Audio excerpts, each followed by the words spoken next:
Imagine holding the power of life and death over millions, and choosing restraint. He ruled the greatest empire of his time, yet craved no glory. This is not a story of conquest. It's a story of character. Welcome to the world of Marcus Aurelius. Rome, 161 AD. The empire is calm, but the weight of the world now rests on Marcus's shoulders. As co-emperor, he inherits unimaginable wealth, boundless armies, and temptations that have corrupted many before him. But Marcus was not like other emperors. Where they sought pleasure, he sought purpose. He studied philosophy by lamplight long after others slept.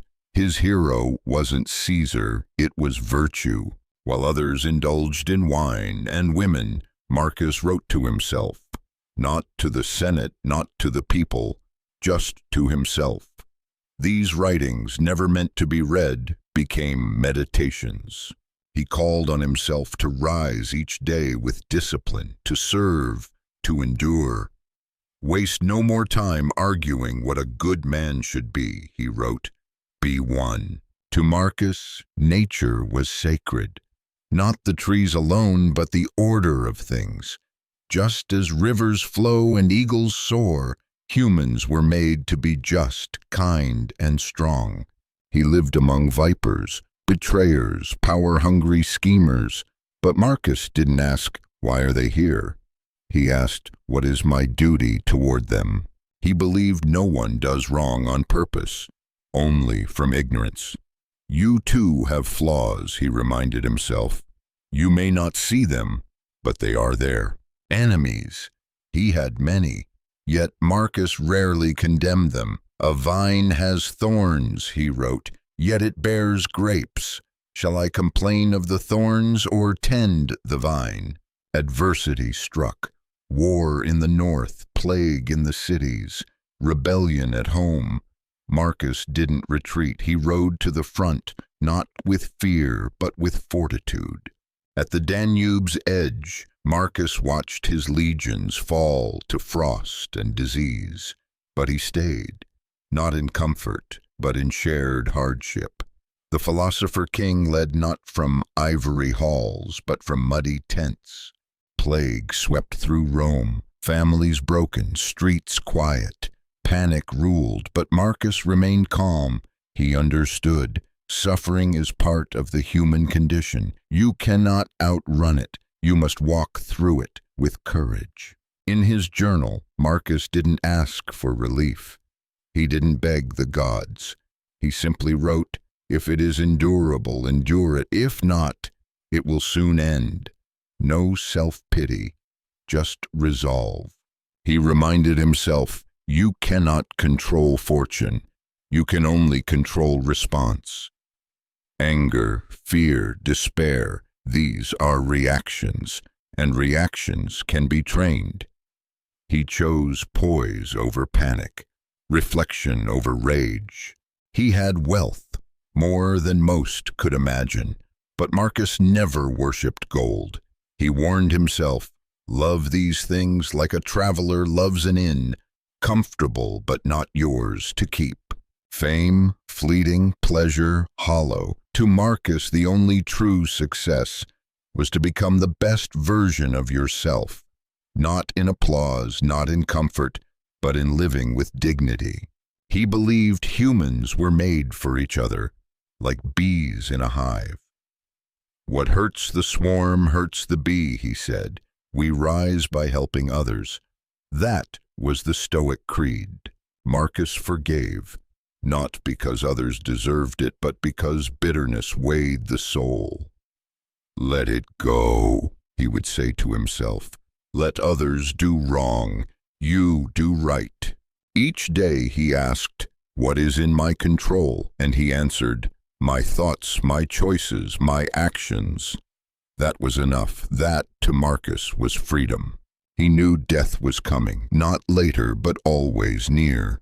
But he didn't fear it. To him, death was part of life's contract. Live well, he whispered, and you'll die well. Marcus often repeated one idea. Live as if you were already dead, not in despair, but in clarity. Every choice became precious, every moment urgent. He didn't waste time, he used it. He taught himself not to fear loss.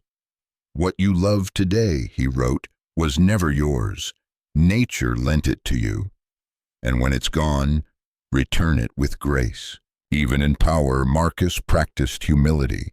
Remember, he told himself, Caesar too is just dust. No man escapes time, so let pride go, it won't last. When his wife died, Marcus didn't wail, he wept quietly, then wrote, "The universe gave me love, and now it asks for it back, so I return it with thanks." He didn't believe in controlling the world, only himself. Do your part, accept the rest. That was his creed. No complaint, no control games, just responsibility. Even betrayal didn't bend him. Friends turned enemies. Senators lied. But Marcus stayed just, not because they deserved it, but because he did. He reminded himself that praise is poison. If applause guides your choices, you're not free, he wrote. Do right and walk away.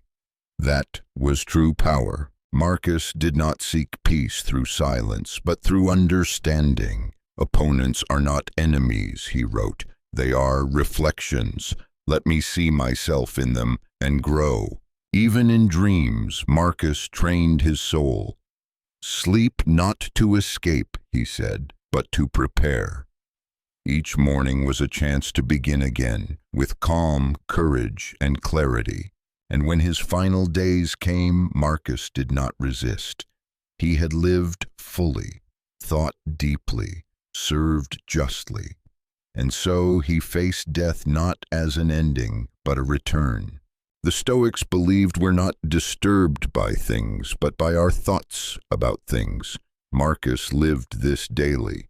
He taught himself to pause, breathe, and ask, is this in my control? He saw the world as theater, and each person playing their part. You don't control the play, he said, but you control your role. Play it well. One of his most radical ideas? That suffering could shape you. The obstacle, he wrote, becomes the way. Whatever blocks your path is the path. He loved simplicity. Luxury distracts, he warned. It dulls the soul. So even in palaces, Marcus chose plain robes, plain meals, and quiet rooms, choosing clarity over excess. Marcus never claimed perfection. He wrote about his failures, his pride, his fatigue. He didn't hide them, he faced them. To him, that was growth. He was not born stoic. He became one over decades, in hardship, through heartbreak. He earned his wisdom not from books, but from enduring. When people praised him, Marcus reminded himself they praise a shadow, because praise is often based on illusions. Only you know your truth. When his son disappointed him, Marcus didn't rage. He reflected. I can't control another's soul, he admitted, but I can guide with love. Even emperors are fathers. He saw time as a river, ever flowing. You cannot step in the same stream twice, he wrote. So he cherished each moment. No rewinds, just now.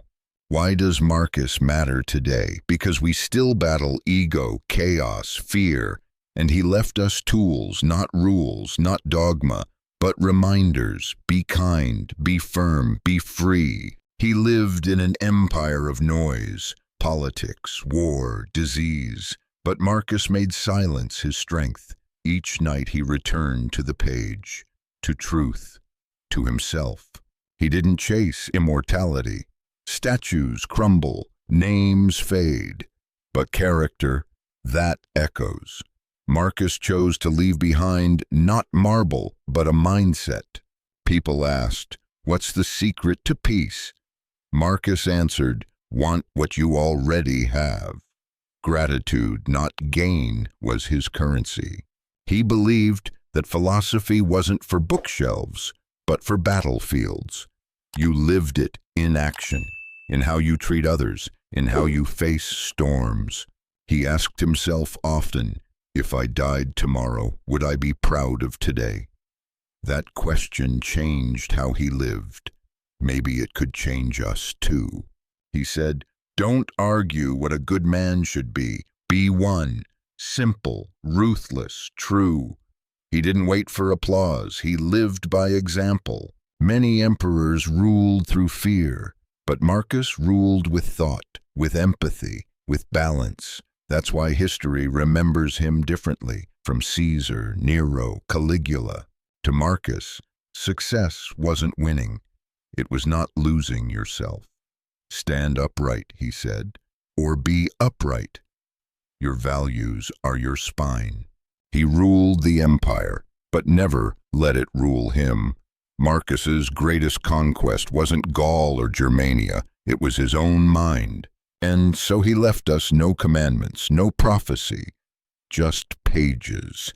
Pages full of pain, strength, patience, and peace. A map if we're brave enough to read it. Today we scroll endlessly, looking for meaning. But Marcus, he looked inward. Dig within, he wrote. There lies the wellspring of good, and it's always flowing if you just keep digging. He never rushed. He reminded himself, time is a river, you cannot rush it, you can only flow with it. And in that stillness, he found clarity. Marcus didn't fear death. He feared never living rightly. Do not fear the end, he said. Fear the waste. Fear the drift. Fear sleeping through life. He often imagined this. If a stranger saw your life, would they admire your soul or just your clothes? That question shaped how he dressed, lived, led. He wrote, the universe is change. Our life is what our thoughts make it. In chaos, he found structure. In loss, he found design. He didn't resist change. He worked with it. When criticized, Marcus didn't argue. He listened. He asked, could they be right? And if yes, he changed. That was strength. To him, pride was weakness in armor.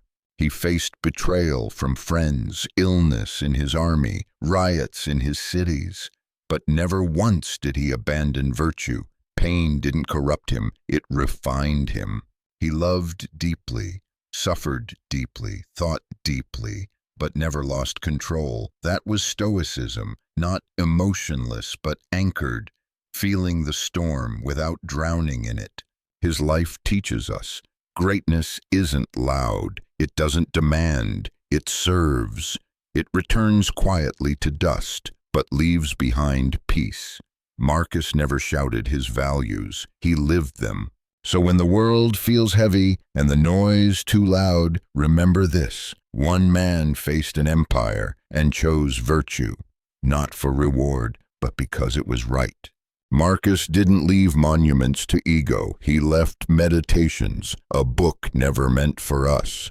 That's what makes it priceless. He wasn't preaching, he was struggling, just like we do. He believed philosophy wasn't abstract, it was armor. Armor for heartbreak, betrayal, failure. You didn't just read it, you wore it daily.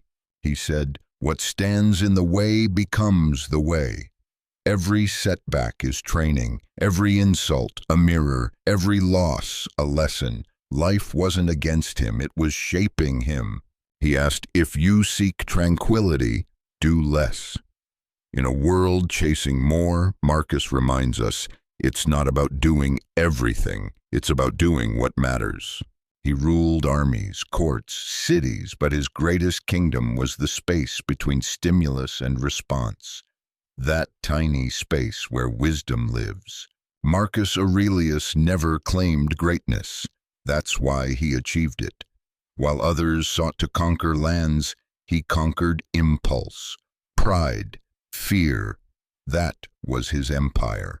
He didn't need cheers. He needed alignment with nature, with reason, with duty.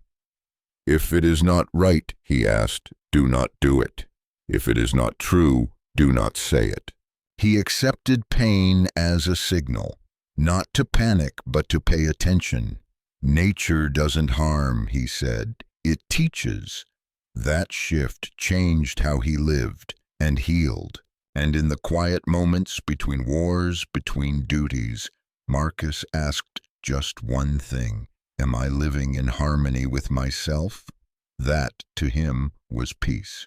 He died not as a god, not as a legend, but as a man, tired, wise, and free. Marcus Aurelius didn't escape the world. He made peace with it.